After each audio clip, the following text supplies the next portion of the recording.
Rahul ji, supreme court का फैसला आया था जिसमें दागी नेताओं की सदस्यता खत्म करने की बात कही गई थी।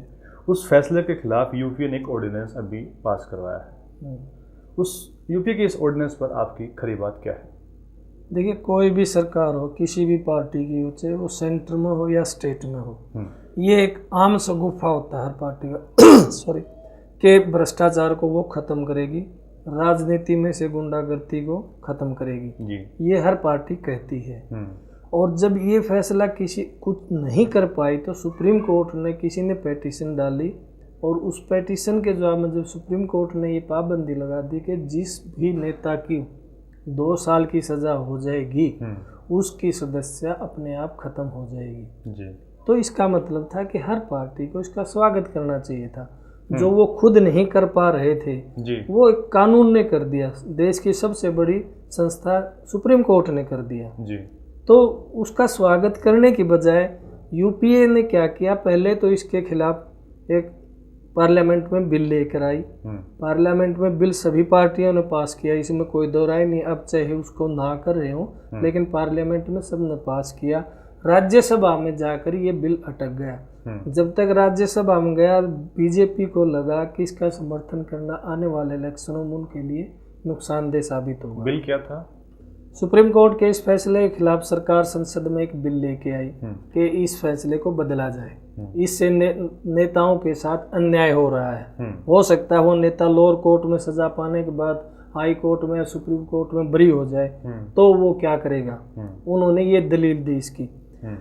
इस फैसले को संसद ने पास कर दिया, लेकिन ये राज्यसभा में जाके रुक गया। बिल रुक गया। तो बिल रुकने के कारण अब क्या लगा कि सरकार को किसी एक नेता को बचाने के लिए उसे ऑर्डिनेंस लाने की जरूरत पड़ेगी। जहां तक अंदर की खबरें निकल रही हैं कि इसके कारण किसी नेता को अभी कुछ दिनों में उसके खिलाफ फैसला आना है। अगर वो फैसला आता है तो उसकी सदस्यता खत्म हो जाएगी और उसके कारण यूपीए को एक स्टेट में कांग्रेस को बहुत भारी नुकसान हो जाएगा। अगर उसकी सदस्यता खत्म हो जाती है तो उसको बचाने के लिए सरकार ऑर्डिनेंस लेके आई। जल्दबाजी में ऑर्डिनेंस में भी उसने जाना वही है, फिर पार्लियामेंट में आएगा ये।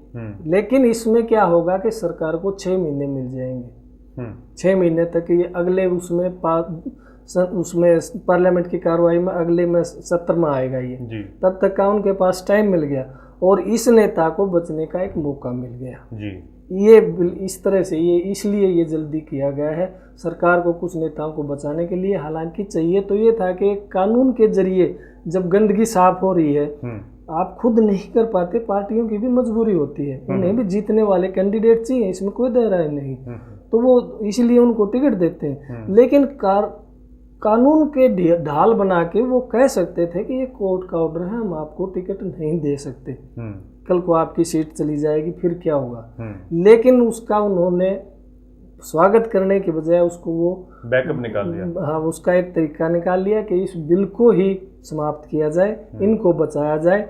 तो मैं ये मानता हूँ कि ये बहुत ही गलत हो रहा है। लोगों को इसका पुरजोर विरोध करना चाहिए। जैसे बीजेपी ने भी राष्ट्रपति जी से अपील की है कि इस पे साइन नहीं करे राष्ट्रपति जी। अब लोग कितना विरोध करते हैं, सुप्रीम कोर्ट ने अपना काम कर दिया, अब ये जनता की अदालत में है। अगर जनता प्रेशर बनाती है तो राष्ट्रपति मना भी कर सकते हैं और सरकार अपना ऑर्डिनेंस वापस भी ले सकती है कि पाला अब जनता के कोर्ट में है जी। धन्यवाद राहुल जी।